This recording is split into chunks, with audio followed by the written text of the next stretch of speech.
Bienvenue sur cette chaîne dédiée à la découverte de la Bible.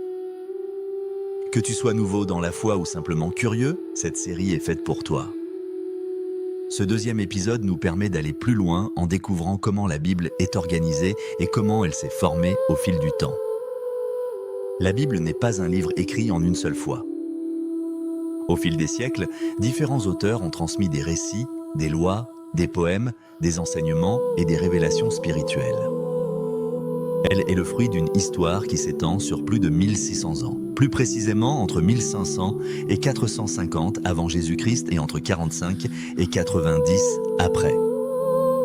Plus de 40 auteurs ont contribué à l'écriture de la Bible, rois, prophètes, chefs religieux et disciples. Les textes de l'Ancien Testament ont été rédigés principalement en hébreu avec certaines parties en araméen.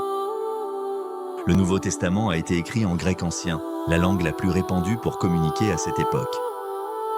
On y trouve par exemple Moïse, David, Salomon, Ésaïe, Jérémie, Pierre, Jean et l'apôtre Paul.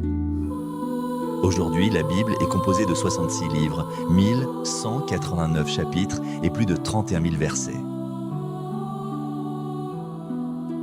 Ces livres sont répartis en deux grandes parties, l'Ancien Testament et le Nouveau Testament. L'Ancien Testament comprend 39 livres et raconte l'histoire du peuple d'Israël et son alliance avec Dieu. Il débute par le Pentateuque qui regroupe 5 livres, Genèse, Exode, Lévitique, Nombre et Deutéronome. Les livres historiques comme Josué, les Juges, Samuel et les Rois retracent l'histoire d'Israël. Les livres poétiques et de sagesse, comme les psaumes, les proverbes et l'Ecclésiaste, expriment la prière et la réflexion humaine. Les prophètes comme Ésaïe, Jérémie, Ézéchiel et Daniel transmettent des messages d'appel et d'espérance. Le Nouveau Testament comprend 27 livres centrés sur la vie et l'enseignement de Jésus-Christ. Il commence par les 4 évangiles, Matthieu, Marc, Luc et Jean. Les lettres des apôtres, notamment celles de Paul, encouragent et enseignent les premières communautés chrétiennes. Le Nouveau Testament se conclut par l'Apocalypse, un livre d'espérance et d'accomplissement.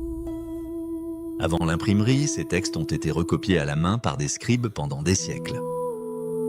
Au fil du temps, les communautés croyantes ont reconnu les livres considérés comme inspirés. Ainsi, la Bible apparaît comme une véritable bibliothèque spirituelle transmise de génération en génération. Abonnez-vous pour continuer à explorer la Bible pas à pas dans les prochains épisodes.